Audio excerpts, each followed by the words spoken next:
Në natën e 2 të marsit 1925, në orën 21:30, në qytetin italian të Barit, një njeri ra I vdekur para derës së Hotel Cavour. Trupi I tij u gjet me 3 plumba në shpinë dhe një në mulli të rrotullës. Në xhepat e palltosë së tij të vjetër, të ngrënë në jak dhe me arna në bërryla, policia italiane gjeti vetëm 350 lira. Njeriu që ra aty ishte Luigi Guracucci, ish ministër I financave I Shqipërisë, hartues I deklaratës së pavarësisë, intelektuali që kishte refuzuar çdo pasuri personale për t'i shërbyer atë dheu.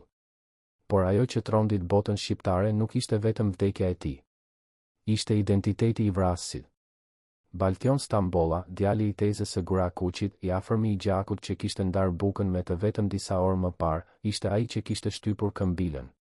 Kur karabinierët italian e kapën, ai nuk u përpoq të ikë. Në xhepin e tij gjetën një letër të pashkëputur drejtuar Ceno Bej kryeziut, kunatit të Ahmet Zogut dhe ministrit të Brendshëm. Letra thoshte: shkëlqësisë së tij Ceno Beu. E kreva detyrën. Më dërgoni të hollat dhe ndërhyni për të më shpëtuar. Kjo nuk ishte vrasje për ideale. Ishte një faturë gjaku. Por çfarë e shty një njeri të shes gjakun e vet? Çfarë çmimi kishte jeta e një patrioti në sytë e një tradhtari? Dhe më e rëndësishmja, a e dinte Guracucci se njeriu që po e ushqente po studionte lëvizjet e tij për ta vrarë? Në dhjetor të 1924, qeveria e Fan Nolit ra. Ahmet Zogu u kthye në pushtet me ndihmën e forcave jugoslave dhe opozita iku në mërgim. Luigi Guracucci mbërriti në Bari me një çantë të vogël dhe një pallto të vjetër. Ai nuk kishte marrë asnjë qindark nga vitet e tij si ministër. Ndërsa ish kolegët e tij blenin vila në Rom dhe Vjen, Guracucci jetonte në një dhomë të vogël hoteli, duke ndarë vaktet me miqtë e tij të mërgimit. Ai ishte beqar. Kishte vendosur që jeta e tij t'i përkiste Shqipërisë, jo familjes. Por tradita e gjakut ishte e shenjtë për të.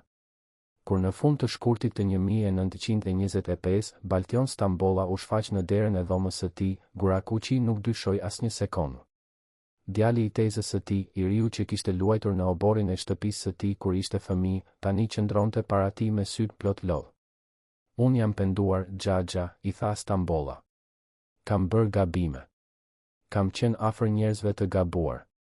Por tani dua të jem pranë jush. Dua të mësoj nga ju. Guracucci e përqafoi. Ai nuk e dinte se ato lot ishin të rreme. Nuk e dinte se Stambolla kishte marrë tashmë paradhënien për vrasjen e tij. Nuk e dinte se çdo fjalë që thoshte, çdo lëvizje që bënte, po regjistrohej në mendjen e një vrasësi të paguar. Ditët që pasuan ishin një teatër I tmerrshëm. Stambolla e ndiqte Guracuccin kudo. Në mëngjes, kur Guracucci dilte për të blerë gazetën, Stambolla ishte aty.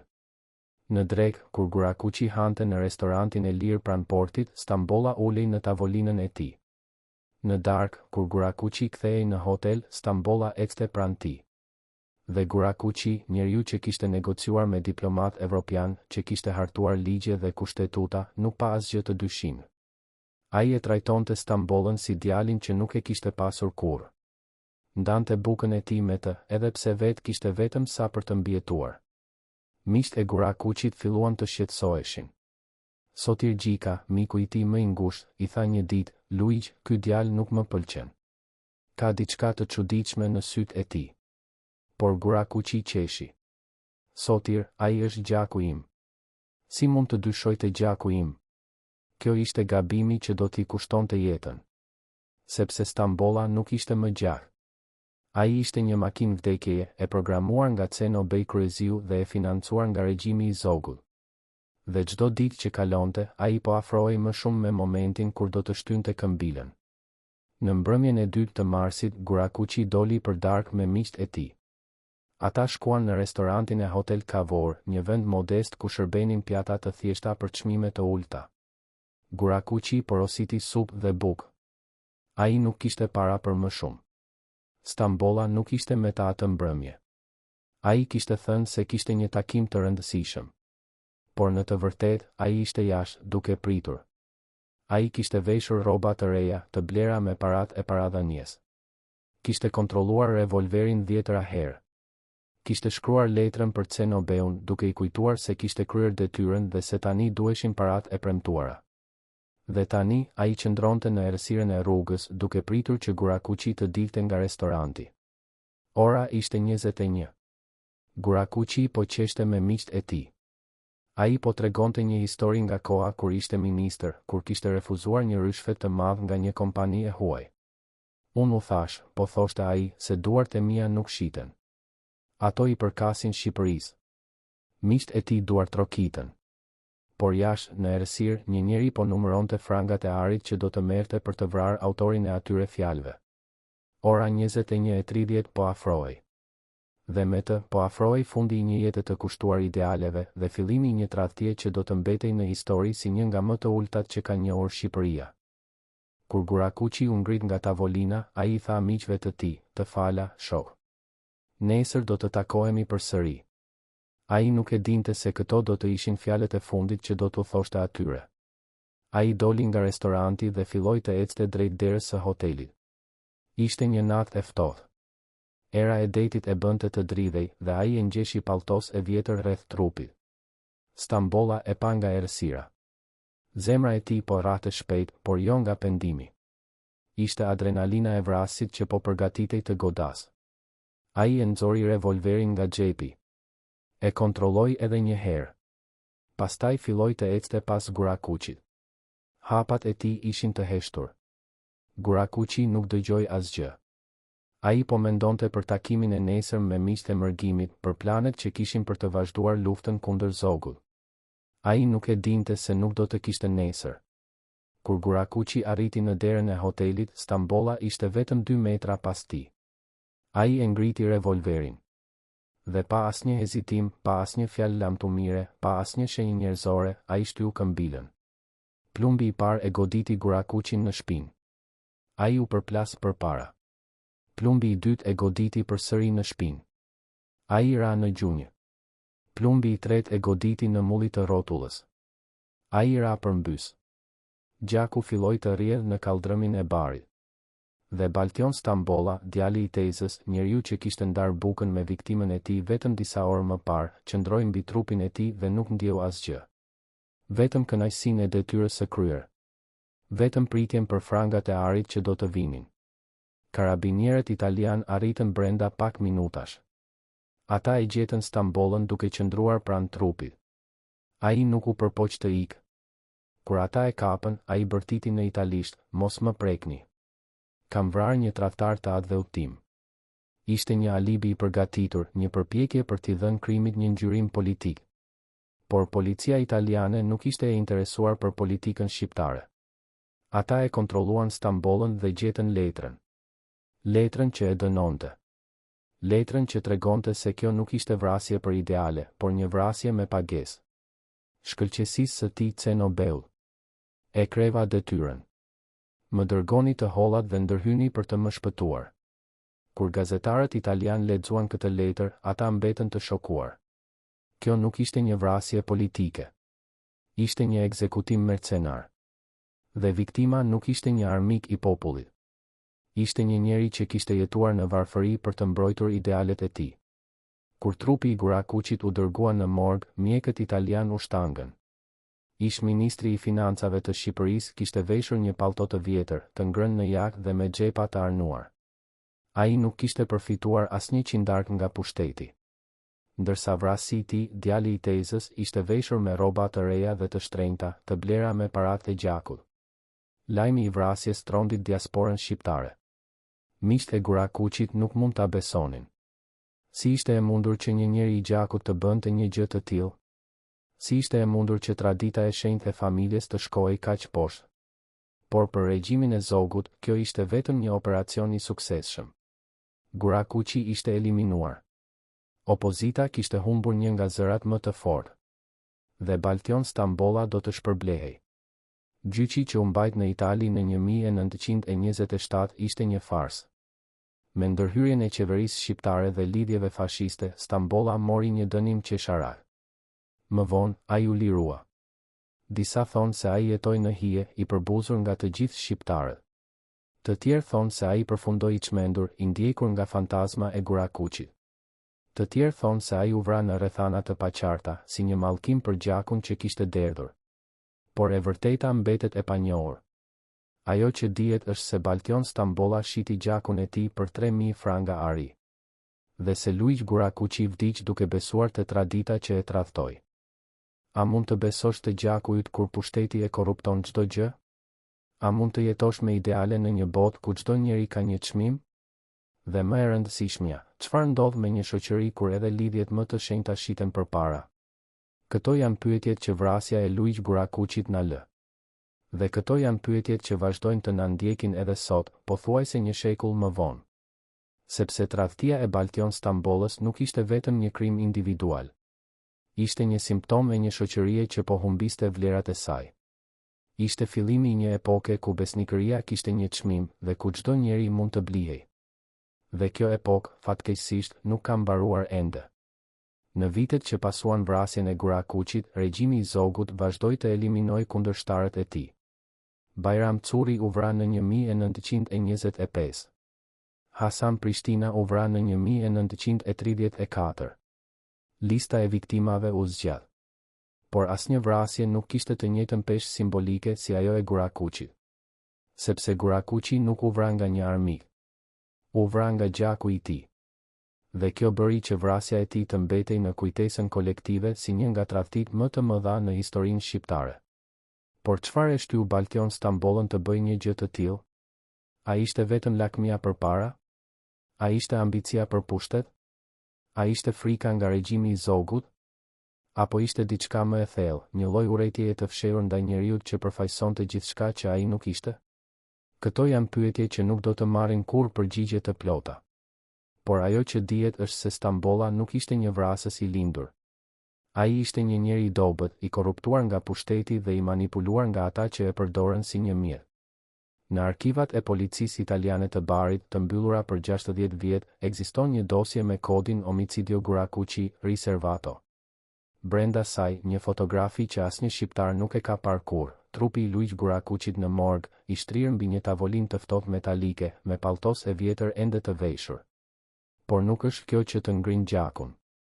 Është një detaj tjetër që mjekët italianë e shënuan në raport, në xhepat e brendshëm të palltos, 3 letra të palosura me kujdes. Letra dashurore? Jo. Letra nga familja? Jo. Ishin kopje të shkruara me dorë të deklaratës së pavarësisë së Shqipërisë me shënimet e tij personale në marshe. Njeriu që ra i vdekur në atë natë të marsit nuk mbante para në xhep. Mbante historinë e një kombi. Ndërsa vrasi i tij, Baltion Stambolla, mbante në xhepin e tij një letër tjetër, një faturë gjaku drejtuar Ceno Bej Kryeziut. 2 xhepa. 2 botë. Njëri plot me ëndra për një atë dhe të lirë, tjetri plot me çmimin e tradhtisë. Por çfarë ndodhi në muajt para asaj nate? Çfarë e shndërroi një djalë të familjes në një makinë vdekjeje? Dhe më e rëndësishmja, a e dinte dikush tjetër përveç Ceno Beut se Stambolla po përgatitej të vrasë? Në janar të 1925, në një zyrë të errët në Tiranë, Ceno Bej Kryeziu po shqyrtonte një listë. Lista kishte 10 emra. 10 njerëz që duhej eliminuar. Luigi Gurakuqi ishte numri 3. Bajram Curi ishte numri 1. Hasan Prishtina ishte numri 5. Ceno Beu nuk ishte një njeri i dhunshëm nga natyra. Ai ishte një administrator i dhunës. Ai nuk vriste vetë. Ai rekrutonte vrasës. Ai paguante. Ai mbulonte gjurmët. Dhe ai raportonte te Ahmet Zogu çdo mbrëmje, duke i thënë se puna po ecte sipas planit. Por për Gurakuqin, Ceno Beu kishte një problem.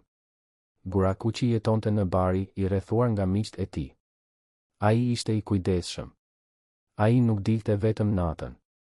Ai nuk besonte të panjohur. Si mund të arrinte dikush?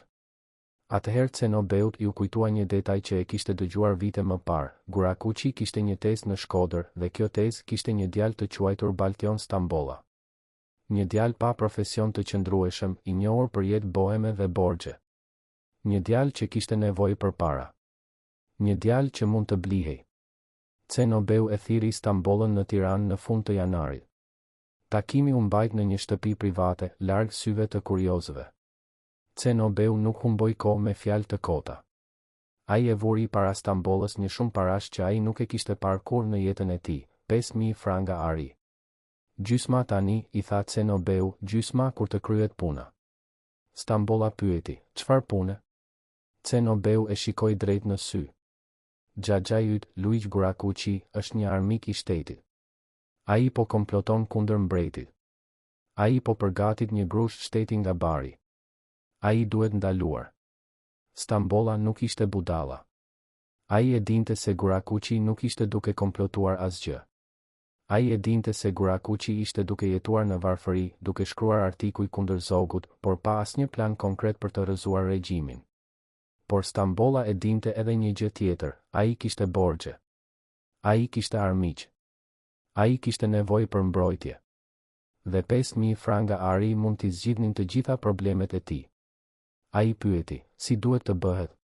Cenobeu buzëqeshi. Ti je gjaku i tij. Ai do të besoj. Ti shko në bari. Thuaj se je penduar. Thuaj se do të luftosh pranë tij. Studio lëvizjet e tij. Dhe kur të vijë momenti i duhur, ti e di çfarë duhet të bësh. Stambolla mori paratë. Dhe në atë moment, ai pushoi së qeni njeri. Ai u bë një mjedh. Por Stambolla nuk ishte i vetmi që e dinte për komplotin. Në dhomën ngjitur me atë ku po fliste Cenobeu, qëndronte një njeri tjetër. Një njeri që dëgjonte çdo fjalë.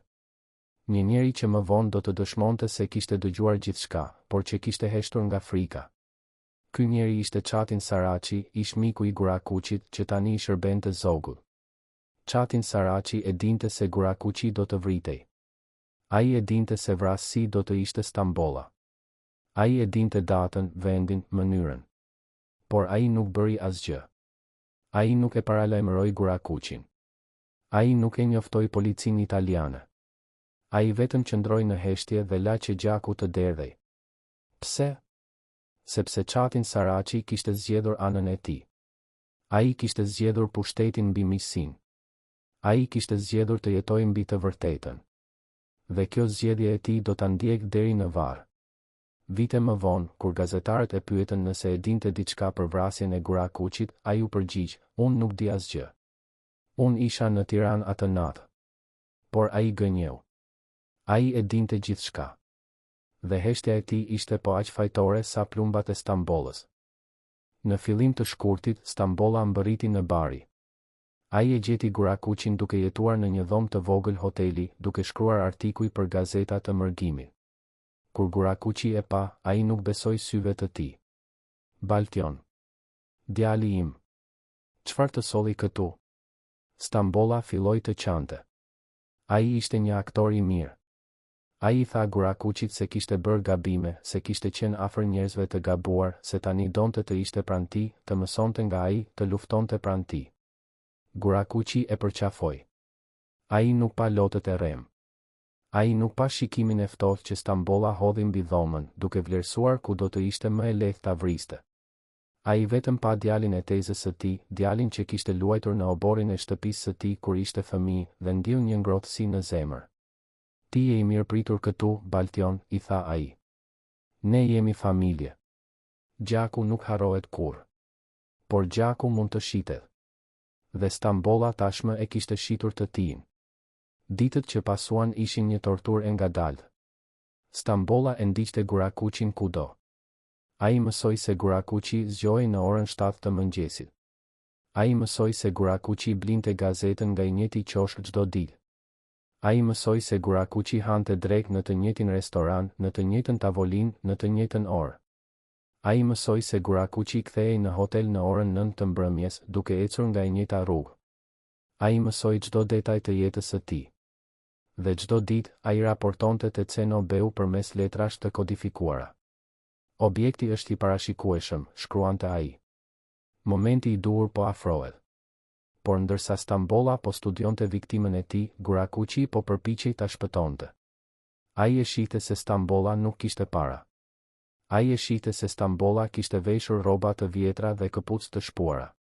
Dhe ai, edhe pse vetë kishte vetëm sa për të mbijetuar, filloi të jepte Stambollës para për të ngrënë, para për të blerë rroba, para për të paguar dhomën e hotelit. Ai po ushqente vrasësin e tij. Ai po vishte vrasësin e tij. Ai po strehonte vrasësin e tij. dhe vrasi I tij po buzëqeshte dhe po thoshte faleminderit Xhaxha, ndërsa në mendje po numëronte ditët deri në ekzekutim. Miqtë e Gurakuçit filluan të shqetësoheshin gjithnjë e më shumë.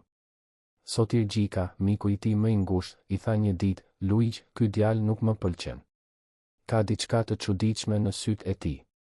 Ai të shikon si një gjahtar që shikon gjahun. Por Gurakuçi qeshi. Sotir, ti e bër paranojak. Ai është gjaku im. Si mund të dyshoj të gjaku im? Sotir Gjika nuk insistoi. Por ai filloi ta vëzhgonte Stambollën. Dhe ajo që pa e tronditi. Ai pa se Stambolla nuk shikonte kur Gurakuçin në sy kur fliste me të. Ai pa se Stambolla dridhej lehtë kur Gurakuçi e prekte në sup, ai pa se Stambolla shpesh dilte nga dhoma në mes të natës dhe ecte në rrugët e barit, si të ishte duke provuar diçka. Sotir Gjika I tha këto gjëra edhe miqve të tjerë. Por askush nuk e mori seriozisht. Ti po e teprove, I than ata. Ai është djali I tezës së Luiq. Ai nuk do t'i bënte kur keq. Por Sotir Gjika nuk ishte I bindur. Ai vendosi ta ndiqte Stambollën një natë. Dhe ajo që zbuloi e la pa fjalë. Ishte nata e 28 të shkurtit. Stambolla doli nga hoteli në orën 11. Ai ecte shpejt duke shikuar pas shpine çdo pak sekonda. Sotir Gjika e ndoqi nga distanca. Stambolla shkoi në postë. Ai dërgoi një telegram. Sotir Gjika nuk mund ta lexonte, por ai pa se Stambolla po dridhej kur po shkruante. Pastaj Stambolla shkoi në një bar të vogël pranë portit. Ai uli në një tavolinë të errët dhe porositi një gotë raki. Ai e piu shpejt. Pastaj porositi një tjetër. Dhe një tjetër. Ai po përpiqej të merrte guxim. Sotir Gjika hyri në bar dhe u ul në një tavolinë pranë. Ai dëgjoi Stambollën duke folur vetëm. Vetëm 2 ditë të tjera, po thoshte ai. Vetëm 2 ditë të tjera dhe do të mbaroj. Pastaj do të iki nga ky vend I mallkuar. Do të marr parat dhe do të iki. Sotir Gjika ngriti veshët. Çfarë parash? Çfarë do të mbaronte pas 2 ditësh? Ai donte të pyeste, por diçka e ndaloi. Një ndjenjë e keqe. Një ndjenjë se nëse pyeste do të ndodhte diçka e tmerrshme. Ai u ngrit dhe doli nga bari. Ai shkoi drejt në hotel dhe trokiti në derën e Gurakuçit. Ishte ora 1 pas mesnatës. Gurakuçi hapi derën I gjumuar. Sotir? Çfarë ndodhi? Sotir Gjika e shikoi. Ai donte t'i thoshte gjithçka.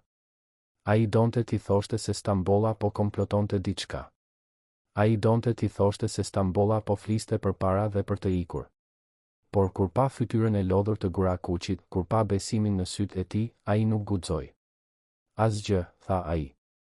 Vetëm doja të sigurohesha se je mirë. Gurakuçi buzëqeshi. Unë jam mirë, Sotir. Shko të flesh. Nesër do të kemi shumë punë. Sotir Gjika u kthye në dhomën e tij. Por ai nuk fleti atë natë. Ai qëndroi zgjuar duke u lutur që dyshimet e tij të ishin të gabuara. Por dyshimet e tij nuk ishin të gabuara. Në mëngjesin e parë të marsit, Stambolla mori një telegram nga Tirana. Telegrami thoshte vetëm një fjalë, tani. Ishte urdhri final. Ishte sinjali që Ceno Beu po priste. Stambolla e lexoi telegramin dhe e dogji menjëherë. Pastaj shkoi në dhomën e tij dhe nxori revolverin që e kishte fshehur në ndyshe. Ai e kontrolloi. Ai e ngarkoi. Ai e vuri në xhepin e brendshëm të xhaketës. Pastaj shkoi në pasqyrë dhe u shikua. Ai pa një njeri që nuk e njihte më. Ai pa një njeri me sy të ftohtë dhe buzë të shtrënguara. Ai pa një vrasës. Dhe për një moment ai ndjeu diçka që ngjante me pendim. Por pastaj ai mendoi për 5.000 frangat e arit. Ai mendoi për jetën e re që do të kishte. Ai mendoi për pushtetin që do të fitonte. Dhe pendimi u zhduk. Ai doli nga dhoma dhe shkoi të takonte Gurakuçin për mëngjes. Gurakuçi po hante bukë dhe djath. Ai I buzëqeshi Stambollës. Mirëmëngjes, Baltion. A flejte mirë? Stambolla u ul përballë tij. Po, Xhaxha. Flejta shumë mirë. Ai gënjeu. Ai nuk kishte fjetur fare. Ai kishte kaluar natën duke provuar në mendje se si do ta vriste.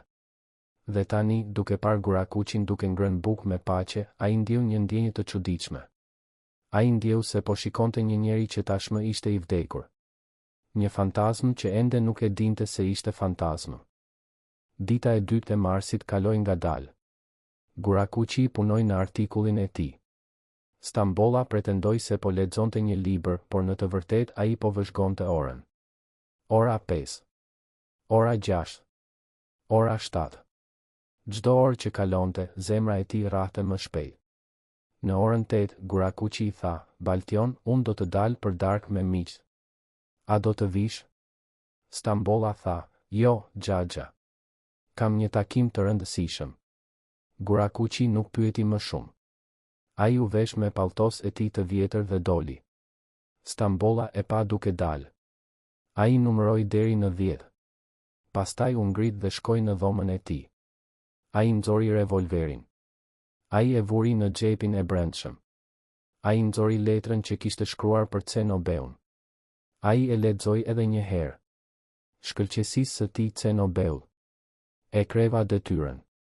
Më dërgoni të hollat dhe ndërhyni për të më shpëtuar.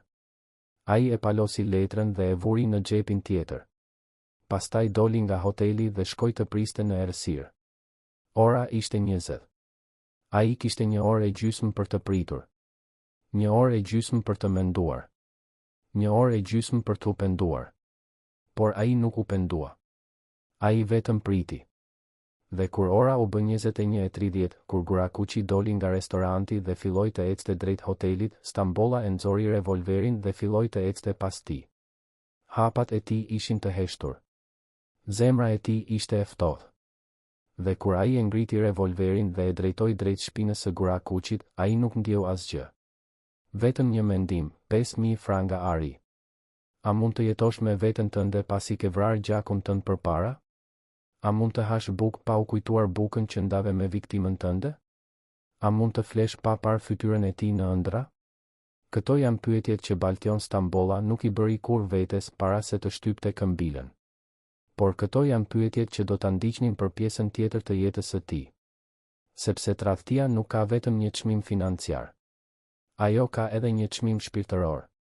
Dhe ky çmim, ndryshe nga frangat e arit, nuk mund të paguhet kur plotësisht. Në arkivat e Ministrisë së Brendshme të Shqipërisë, të mbyllura për 80 vjet, ekziston një dosje me kodin zgjelim 025. Brenda saj, një listë me 17 emra. 17 njerëz që duhej neutralizuar gjatë vitit 1925. Pranë çdo emri, një shënim me shkrim dore, kryer në proces ose në pritje.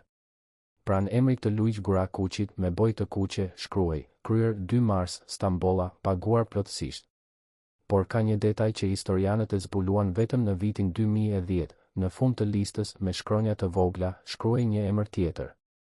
Një emër që nuk ishte viktim. Ishte emri i njeriut që kishte hartuar listën. Emri i njeriut që kishte vendosur se kush do të jetonte dhe kush do të vdiste. Emri i njeriut që kishte marrë çdo vendim, që kishte dhënë çdo urdhër, që kishte paguar çdo vrasës. Dhe ky emër nuk ishte Cenobei Kryeziu. Ishte Ahmet Zogu. Njeriu që do të bëhej mbreti i Shqipërisë vetëm një vit më vonë. Njeriu që do të qeveriste me dorë të hekurt për 14 vjet. Njeriu që do të largohej nga Shqipëria në 1939 me arka plot ar, ndërsa populli që kishte qeverisur po vdiste nga uria. Por në mars të 1925, ai ishte vetëm një diktator i ri që po konsolidonte pushtetin. Dhe konsolidimi i pushtetit kërkonte gjatë. Shumë gjatë.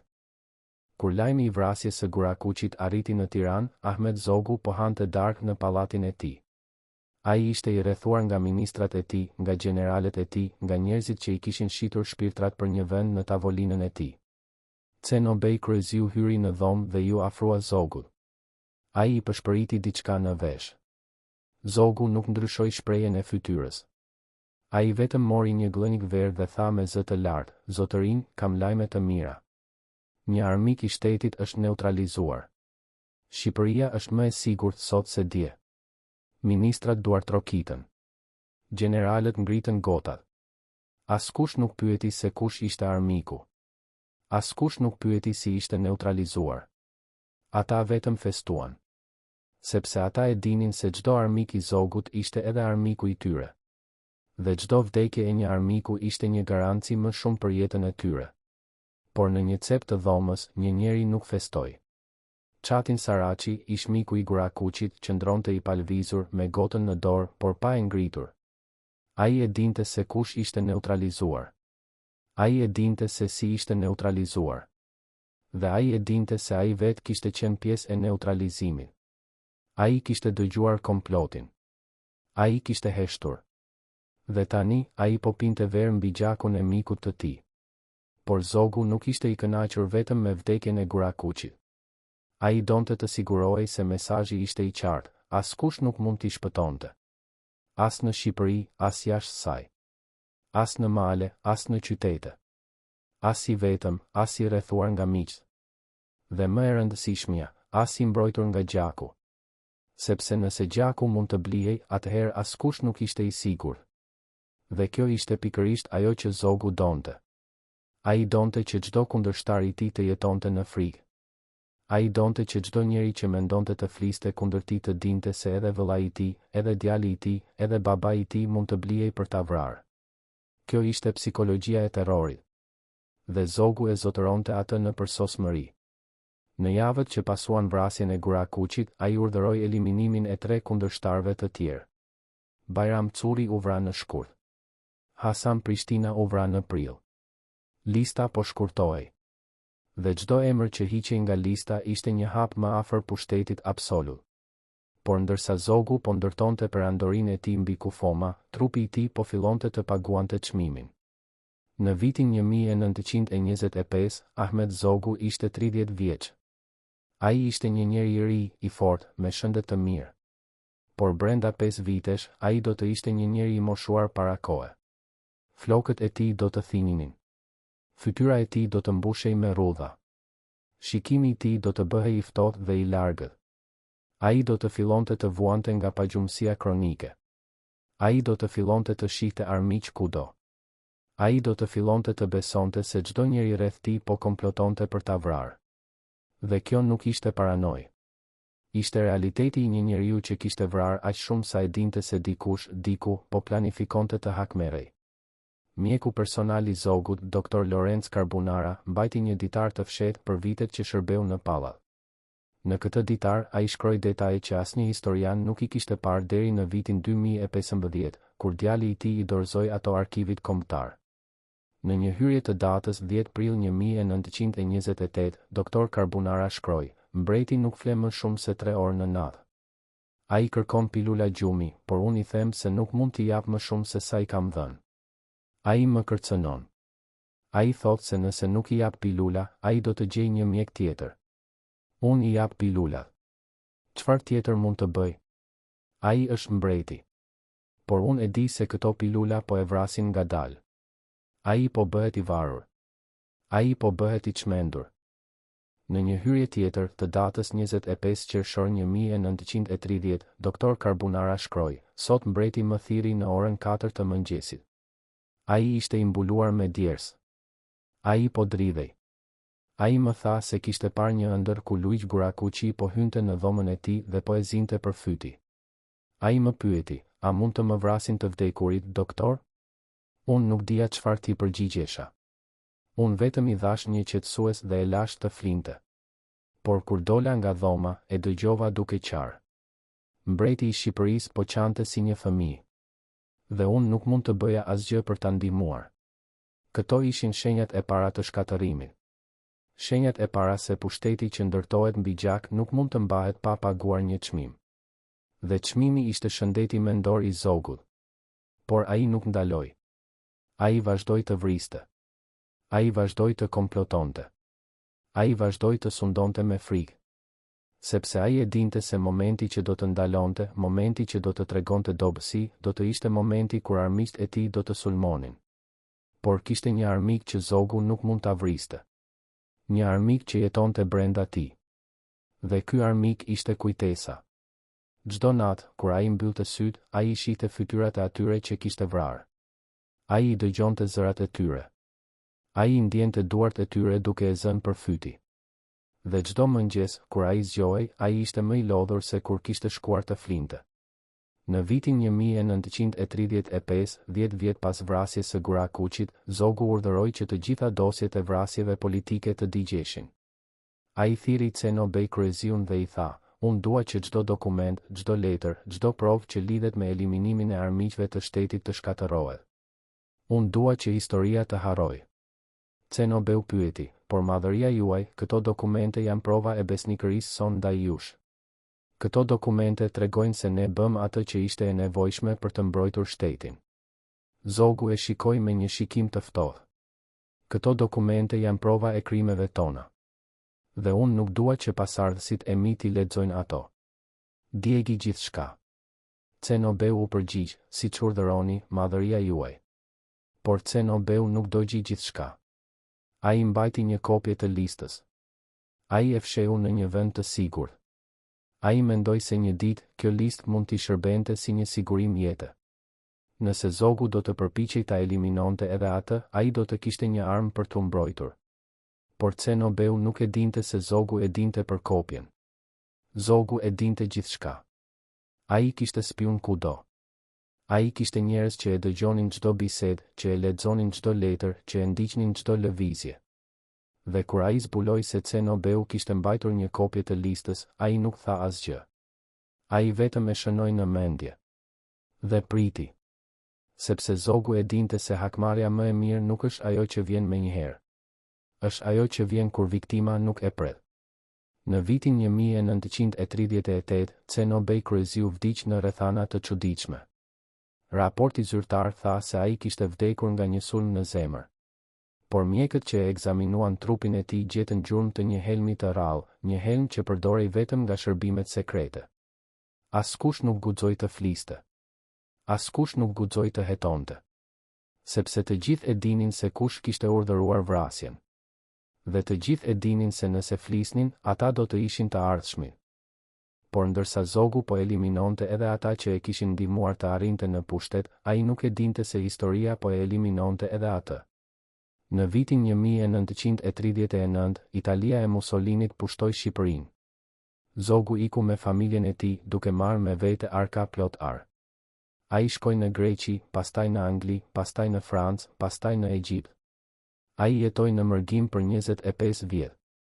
Ai vdiq në Paris në vitin 1964, I harruar nga bota, I përbuzur nga shqiptarët, I ndjekur nga fantazmat e të vdekurve që kishte lënë pas.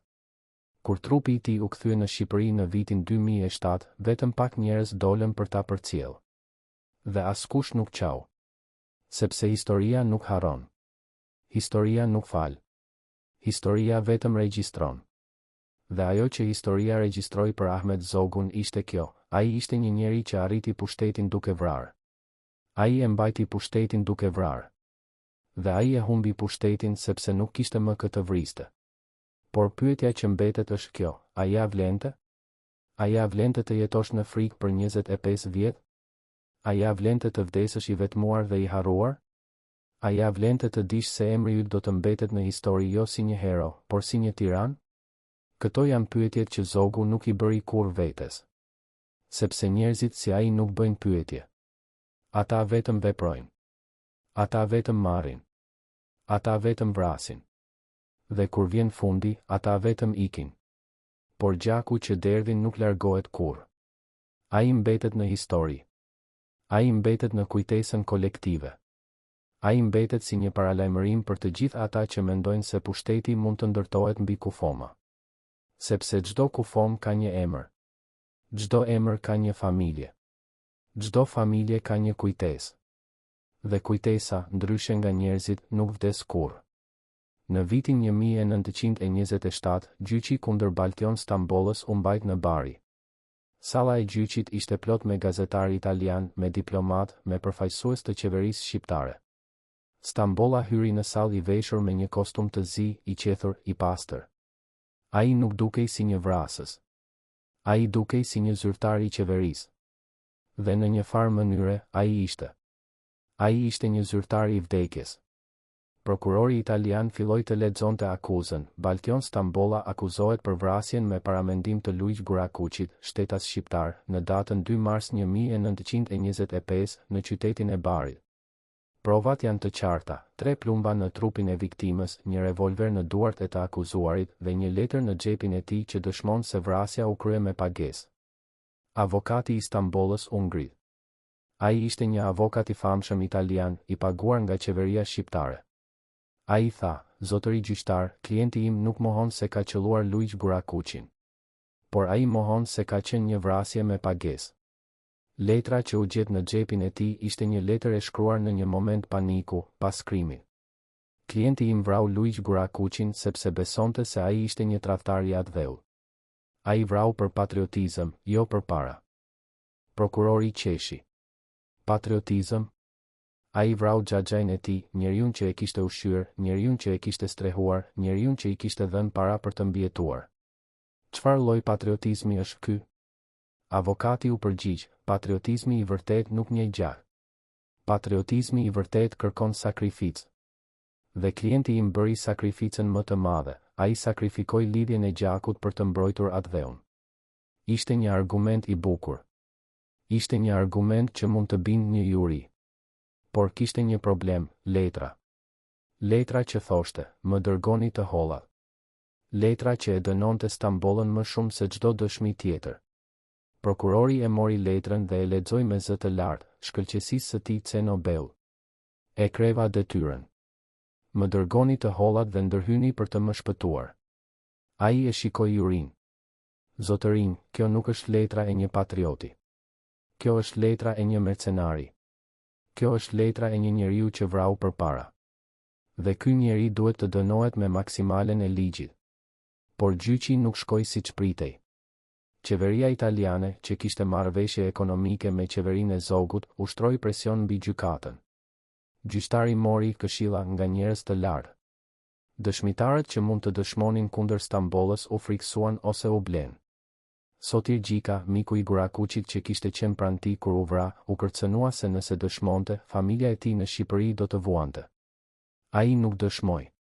Dëshmitar të tjerë harruan detaje të rëndësishme. Dhe në fund, gjyqtari dha një vendim që trondit opinionin publik italian. Baltion Stambolla u dënua me vetëm 10 vjet burg. 10 vjet për një vrasje me paramendim. 10 vjet për një ekzekutim mercenar. Ishte një tallje e drejtësisë. Dhe të gjithë e dinin. Gazetat italiane shkruan artikuj të zemëruar. Drejtësia italiane u shit për arin shqiptar, shkroi gazeta Corriere della Sera. Një vrasës ecën i lirë sepse qeveria jon ka nevojë për miqësi me një diktator, shkroi La Stampa. Por askush nuk bëri asgjë. Sepse politika ishte më e fortë se drejtësia. Dhe Stambolla e dinte këtë. Ai buzëqeshi kur dëgjoi vendimin. Ai e dinte se 10 vjet do të bëheshin 5 me sjellje të mirë. Dhe 5 vjet do të bëheshin 3 me ndërhyrje politike. Ai do të dilte i lirë. Ai do të merrte paratë e tij. Ai do të jetonte jetën e tij. Dhe Gurakuçi do të mbetej një emër i harruar në një varr të ftohtë. Por Stambolla nuk e dinte se fati kishte plane të tjera për të. Në vitin 1930, pas 3 vjetësh në burg, ai u lirua me amnisti. Ai doli nga burgu dhe shkoi në Tiranë për të marrë paratë e premtuara. Por kur arriti në Tiranë, ai zbuloi se Cenobej Kryeziu kishte vdekur. Dhe Ahmet Zogu nuk donte të dinte asgjë për të. Stambolla u përpoq të takohej me Zogun. Ai shkroi letra. Ai kërkoi audienca. Por asnjë përgjigje nuk erdhi. Ai ishte bërë një barë. Ai ishte bërë një dëshmi e gjallë e krimeve të regjimit. Dhe regjimi nuk donte dëshmi të gjalla. Stambolla filloi të jetonte në frikë. Ai e dinte se çdo ditë mund të ishte e fundit. Ai filloi të pinte. Ai filloi të humbas mendjen. Njerëzit që e shihnin në rrugët e Tiranës thonin se ai fliste vetëm, se ai shihte fantazma, se ai bërtiste në mes të natës.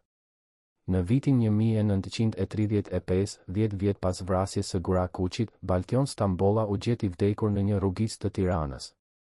Trupi i tij kishte shenja dhune. Por policia e mbyllur rastin si vdekje aksidentale. Askush nuk hetoi. Askush nuk pyeti. Sepse të gjithë e dinin se kush kishte urdhëruar vrasjen. Dhe të gjithë e dinin se nëse pyesnin, ata do të ishin të ardhshmin. Kështu përfundoi historia e Baltion Stambollës. Njeriu që vrau përpara. Njeriu që tradhtoi gjakun e tij. Njeriu që mendoi se mund të jetonte me veten e tij pas asaj që kishte bërë. Por ai nuk mund të jetonte. Sepse tradhtia ka një çmim që nuk mund të paguhet me franga ari. Tradhtia ka një çmim që paguhet me shpirtin. Dhe Stambolla e pagoi këtë çmim çdo ditë të jetës së tij të shkurtër dhe të mjeruar. Ai e pagoi me pagjumësi. Ai e pagoi me alkool. Ai e pagoi me çmenduri. Dhe në fund, ai e pagoi me jetën. Por edhe në vdekje, ai nuk gjeti paqe. Sepse emri i tij mbeti në histori jo si një patriot, por si një tradhtar. Jo si një hero, por si një gjakprishur. Jo si një njeri, por si një mjet i përdorur dhe i hedhur.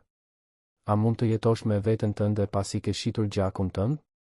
A mund të hash bukë pa u kujtuar bukën që ndave me viktimën tënde?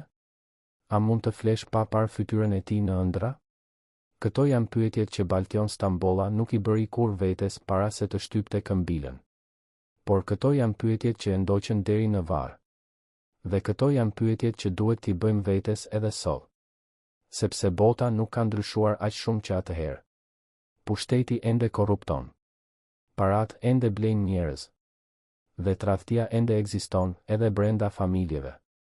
Por ajo që ka ndryshuar është se tani ne e dim çmimin e kësaj tradhtie. Ne e dim se çdo herë që dikush shet idealet e tij përpara, ai nuk po shet vetëm veten. Ai po shet të ardhmen e një kombi të tërë. Dhe kjo është arsyeja pse historia e Luiq Gurakuqit, Baltion Stambollës dhe Ahmet Zogut duhet të rrëfehet përsëri dhe përsëri. Jo vetëm si një histori e së kaluarës, por si një paralajmërim për të tashmen dhe të ardhmen. Në dhjetor të vitit 2017, një grua e moshuar nga Shkodra hyri në Arkivin Kombëtar të Shqipërisë. Ajo mbante një kuti të vjetër kartonash të lidhur me spango të verdhur nga koha. Ajo i tha arkivarit, gjyshi im ishte Sotir Gjika, miku më i ngushtë i Luiq Gurakuqit. Ai ishte aty kur e vran. Ai mbajti këtë kuti të fshehtë për 50 vjet duke mos guxuar ta hapte. Para se të vdiste, më tha, kur regjimi të bjerë, kur frika të mbaroj, çoje këtë në arkiv. Le ta di bota çfarë ndodhi vërtet. Brenda kutis ishin 23 letra. Letra që Sotir Gjika kishte shkruar por nuk kishte dërguar kurrë. Letra drejtuar gazetave, drejtuar policisë italiane, drejtuar qeverisë shqiptare, drejtuar historisë. Letra që përshkruanin çdo detaj të komplotit. Letra që emërtonin çdo njeri të përfshirë. Letra që dëshmonin se vrasja e Gurakuqit nuk ishte një akt i vetmuar, por pjesë e një plani sistematik për eliminimin e çdo zëri të lirë në Shqipëri. Por më trondit se ishte letra e fundit. Letra e shkruar në natën e 2 të marsit 1925, vetëm disa orë pas vrasjes. Letra që fillonte me fjalët, unë e dija. Zoti më falt, por unë e dija dhe nuk bëra asgjë. Në këtë letër, Sotir Gjika rrëfente se kishte parë Baltion Stambollën duke ecur pas Gurakuqit atë mbrëmje. Ai kishte parë revolverin në dorën e tij. Ai kishte parë mënyrën se si Stambolla po ngadalsonte hapin duke u përgatitur për të qelluar. Dhe për një moment, Sotir Gjika kishte menduar të bërtiste, të paralajmëronte Gurakuqin, të ndalonte tragjedinë. Por diçka e kishte ndaluar. Frika. Frika se nëse ndërhynte, edhe ai do të vritej. Frika se nëse shpëtonte Gurakuqin, familja e tij në Shqipëri do të paguante çmimin. Frika që e kishte paralajzuar për ato 5 sekonda kritike. 5 sekonda që ndanin jetën nga vdekja. 5 sekonda që ai do t'i kujtonte çdo ditë për pjesën tjetër të jetës së tij. Unë qëndrova në heshtje, shkruante ai. Unë lash që gjaku të derdhej. Unë lash që miku im të vritej para syve të mi. Dhe tani, çdo natë, unë e dëgjoj zërin e tij duke më thënë, Sotir, pse nuk më ndihmove? Pse më le të vdes? Dhe unë nuk kam përgjigje. Sepse e vërteta është se unë zgjodha jetën time mbi jetën e tij. Dhe kjo zgjedhje më ka vrarë më shumë se sa do të më kishin vrarë plumbat e Stambollës. Kjo letër zbuloi një të vërtetë që historianët nuk e kishin marrë parasysh, Gurakuqi mund të ishte shpëtuar. Kishte një moment kur dikush mund të kishte ndërhyrë.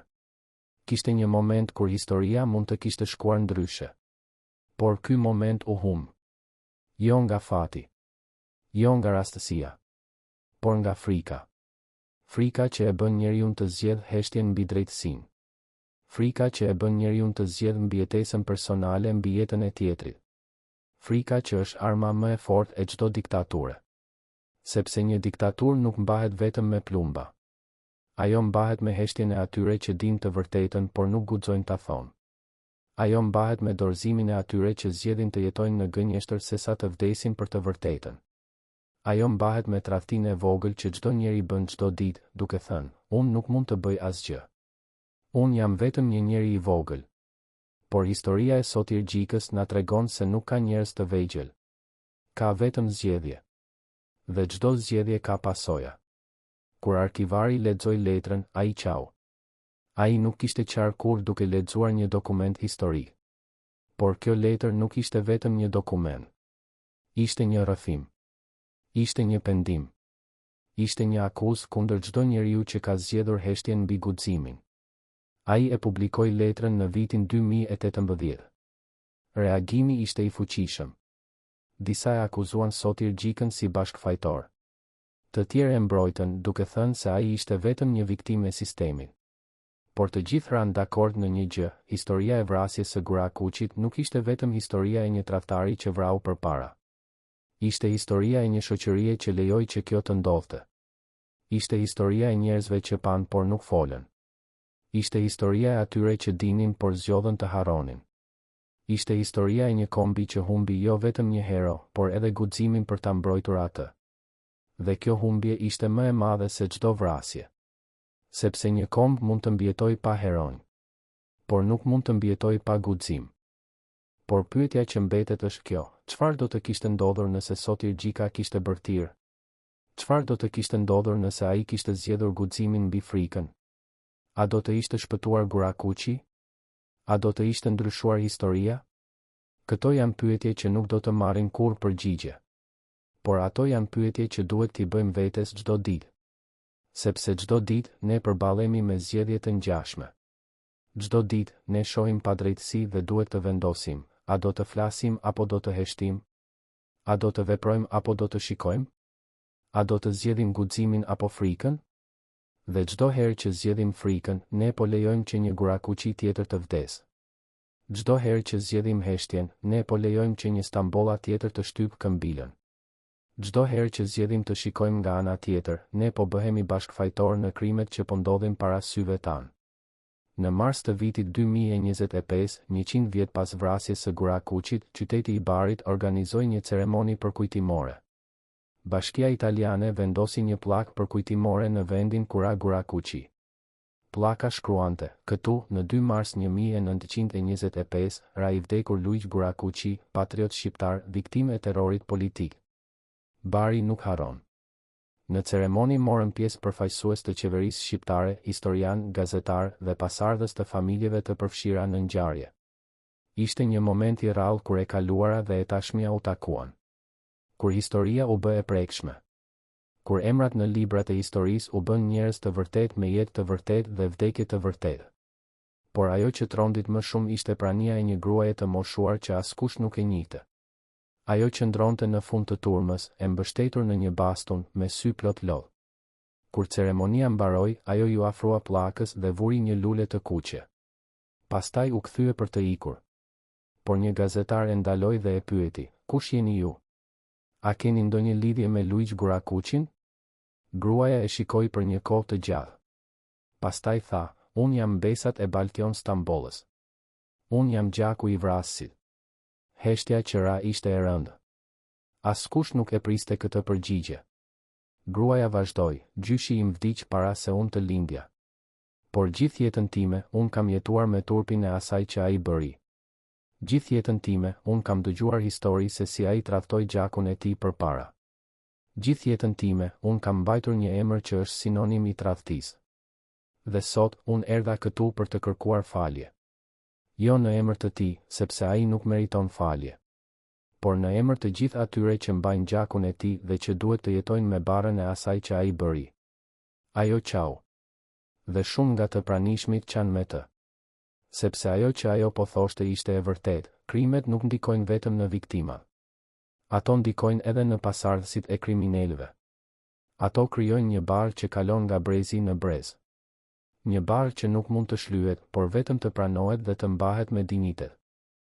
Një historian I pranishëm e pyeti, a mendoni se gjyshi juaj u pendua ndonjëherë? Gruaja u përgjigj, nuk e di. Askush nuk e di. Ai nuk la asnjë letër, asnjë ditar, asnjë rrëfim. Ai vdiq në heshtje.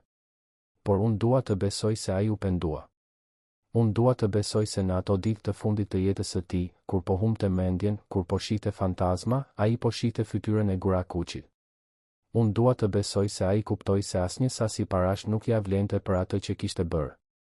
Por edhe nëse u pendua, kjo nuk e ndryshon faktin se ai e bëri.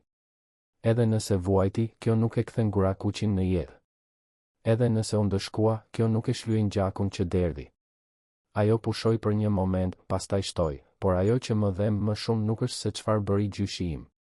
Është se ai nuk ishte I vetmi. Ai ishte vetëm një mjet. Ai ishte vetëm një dorë që shtyu këmbilën. Por koka që mendoi, zemra që urdhëroi, sistemi që lejoi, ata ishin shumë më të mëdhenj se ai. Dhe shumë prej tyre nuk paguan kurrë çmimin. Kjo ishte e vërteta që askush nuk donte ta dëgjonte. E vërteta se Baltion Stambolla ishte fajtor, por nuk ishte I vetmi fajtor.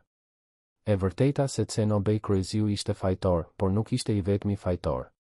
E vërteta se Ahmet Zogu ishte fajtor, por nuk ishte I vetmi fajtor. E vërteta se çdo njeri që heshti, çdo njeri që pa dhe nuk foli, çdo njeri që zgjodhi frikën mbi guximin, të gjithë ishin fajtor. Sepse një krim nuk kryhet nga një njeri I vetëm. Ai kryhet nga një sistem. Dhe sistemi ndërtohet nga heshtja e shumicës. Kjo është mësimi më I rëndë I historisë së Luigi Gurakuçit. Jo se ka njerëz të këqij që vrasin, por se ka shumë më tepër njerëz të mirë që lejojnë që vrasjet të ndodhin. Dhe kjo është arsyeja pse historia përsëritet. Sepse ne nuk mësojmë nga gabimet e së kaluarës. Ne vetëm I përsërisim ato me emra të rinj dhe fytyra të reja. Por a ka shpresë? A mund të ndryshojmë? A mund të ndërtojmë një shoqëri ku gjaku nuk shitet, ku tradhtia nuk shpërblehet, ku guximi vlerësohet më shumë se frika? Këto janë pyetjet që mbeten. Këto janë pyetjet që çdo brez duhet t'i përgjigjet. Sepse historia nuk është vetëm e kaluara. Historia është edhe e tashmja dhe e ardhmja. Dhe çdo ditë ne po shkruajmë historinë tonë. Çdo ditë ne po zgjedhim se çfarë lloj shoqërie duam të ndërtojmë. Çdo ditë ne po vendosim se a do të jemi si Gurakuçi që zgjodhi idealet mbi pasurinë. A do të jemi si Stambolla që zgjodhi paratë mbi gjakun. A do të jemi si Sotir Gjika që zgjodhi frikën mbi guximin. Apo a do të jemi diçka tjetër? Diçka më e mirë? Diçka që historia do ta kujtojë me krenari dhe jo me turp? Në vitin 2023, një ekip dokumentaristësh shqiptar vendosi të bëjë një film për vrasjen e Gurakuçit. Ata intervistuan historian, lexuan arkiva, vizituan vendet ku ndodhen ngjarjet. Por ajo që I befasoi më shumë ishte se sa pak njerëz e dinin historinë. Sa pak të rinj kishin dëgjuar për Luigi Gurakuçin. Sa pak njerëz e dinin se çfarë kishte ndodhur në atë natë të marsit 1925. Historia po harrohej. Emrat po zbeheshin. Mësimet po humbnin. Dhe kjo ishte fitoria e fundit e diktaturës. Jo të vriste njerëzit, por t'i bënte ata të harrueshëm. Të fshinte kujtesën. Të shkatëronte historinë. Sepse një popull që nuk e njeh historinë e tij është I dënuar ta përsërisë atë. Një popull që nuk I kujtojnë heronjt e tij është I dënuar të prodhojë tradhtar të rinj. Një popull që nuk mëson nga gabimet e së kaluarës është I dënuar të bjerë në të njëjtat gropa përsëri dhe përsëri. Dokumentaristët pyetën njerëz në rrugë, a e dini kush ishte Luigi Gurakuçi? Shumica thonë, jo. Disa thonë, kam dëgjuar emrin, por nuk di çfarë bëri. Vetëm pak, shumë pak, e dinin historinë e plotë. Dhe kjo ishte tragjike. Sepse Gurakuçi nuk ishte vetëm një emër në librat e historisë. Ai ishte një simbol. Ai ishte një dëshmi se ka njerëz që zgjedhin idealet mbi pasurinë. Ai ishte një dëshmi se ka njerëz që nuk shiten. Ai ishte një dëshmi se ka vlera që janë më të forta se frika. Dhe nëse ne e harrojmë këtë, ne po e humbasim diçka shumë më të rëndësishme se një histori. Ne po e humbasim shpresën. Shpresën se bota mund të jetë më e mirë. Shpresën se njerëzit mund të jenë më të mirë. Shpresën se ardhmja mund të jetë ndryshe nga e kaluara. Por ndoshta nuk është shumë vonë. Ndoshta ende ka kohë për të mësuar. Ndoshta ende ka kohë për të kujtuar. Ndoshta ende ka kohë për të ndërtuar një shoqëri ku gurakuqit e ardhshëm nuk do të vriten. Ku stambollat e ardhshëm nuk do të gjendet. Ku zogët e ardhshëm nuk do të lejojnë të sundojnë. Por kjo kërkon diçka që është më e vështirë se çdo gjë tjetër, kërkon guxim. Guximin për të folur kur të tjerët heshin. Guximin për të vepruar kur të tjerët shikojnë. Guximin për të zgjedhur të vërtetën mbi gënjeshtrën, drejtësinë mbi përfitimin, jetën e tjetrit mbi jetën tonë. Dhe ky guxim nuk vjen lehtë. Ai nuk vjen pa sakrificë. Ai nuk vjen pa çmim. Por ai është i vetmi gjë që mund të na shpëtojë nga përsëritja e historisë. Sot, pothuajse 100 vjet pas asaj nate të Marsit, trupi i Luiq Gurakuqit pushon në varrezat e dëshmorëve në Tiranë. Mbi varrin e tij, një pllak e thjesht mermeri me emrin e tij dhe datat, 1888, 1925. Asnjë epitaf madhështor. Asnjë statujë e madhe. Vetëm një emër dhe 2 data. Por për ata që e njohin historinë, ky varr është më shumë se një vend varrimi. Ai është një kujtesë. Ai është një paralajmërim. Ai është një thirrje për të mos harruar. Familja e Gurakuqit nuk u kthye kurrë në Shqipëri gjatë regjimit të Zogut. Ata jetuan në mërgim, të varfër dhe të harruar. Disa vdiqën në Itali. Të tjerë shpërndahen nëpër Evropë. Asnjë prej tyre nuk pa drejtësi për vrasjen e Luiq.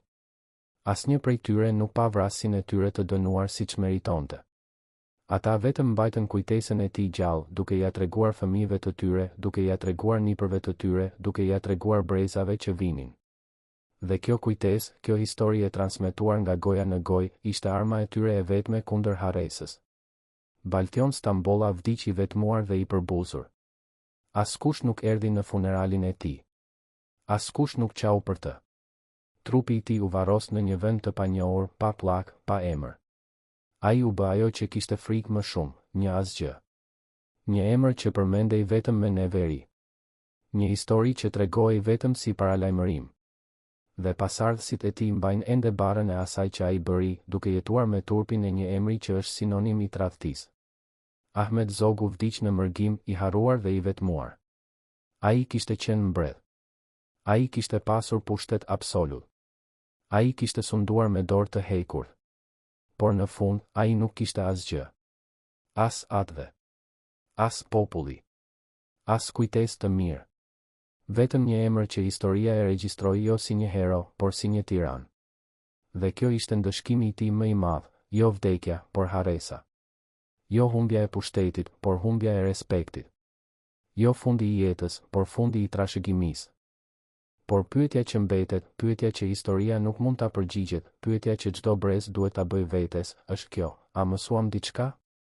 A mësuam se pushteti që ndërtohet mbi gjak nuk zgjat? A mësuam se tradhtia ka një çmim që nuk mund të paguhet me para? A mësuam se heshtja është po aq fajtore sa krimi vet? A mësuam se idealet janë më të forta se frika? Apo jemi ende duke përsëritur të njëjtat gabime, me emra të rinj dhe fytyra të reja? Kush ishin vërtet fajtor për vdekjen e Luiq Gurakuqit? Ishte Stambolla që shtyu këmbilën? Ishte Cenobeu që pagoi? Ishte Zogu që urdhëroi? Ishte Sotir Gjika që heshti? Ishte Mussolini që lejoi?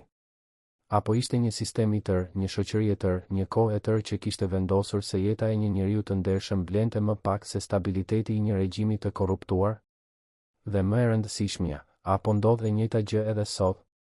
A ka ende Gurakuqi që po vriten për idealet e tyre? A ka ende Stambolla që po shesin gjakun e tyre përpara? A ka ende Zogu që po sundojnë me frikë? A ka ende Sotir Gjika që po shikojnë dhe po heshin? Historia nuk jep përgjigje të lehta. Ajo vetëm bën pyetje të vështira. Dhe ne, si shoqëri, si kombë, si njerëzim, duhet të vendosim se si do t'u përgjigjemi këtyre pyetjeve. Sepse çdo ditë që kalon pa mësuar nga e kaluara, është një ditë më afër përsëritjes së saj. Çdo emër që harrojmë është një mësim që humbasim. Çdo histori që nuk tregojmë është një paralajmërim që injorojmë. Dhe kështu, historia e Luigi Burakuçit mbetet e hapur. Jo sepse nuk e dim se çfarë ndodhi, por sepse nuk e dim ende se çfarë do të ndodhë. Jo sepse nuk e dim kush ishte fajtor, por sepse nuk e dim ende nëse ne do të jemi fajtor për heshtjen tonë. Jo sepse nuk e dim se si përfundoj, por sepse nuk e dim ende se si do të filloj përsëri. Dhe kjo është pyetja që ju lë me ju, kur historia të përsëritet dhe ajo do të përsëritet, në cilën anë do të qëndroni ju?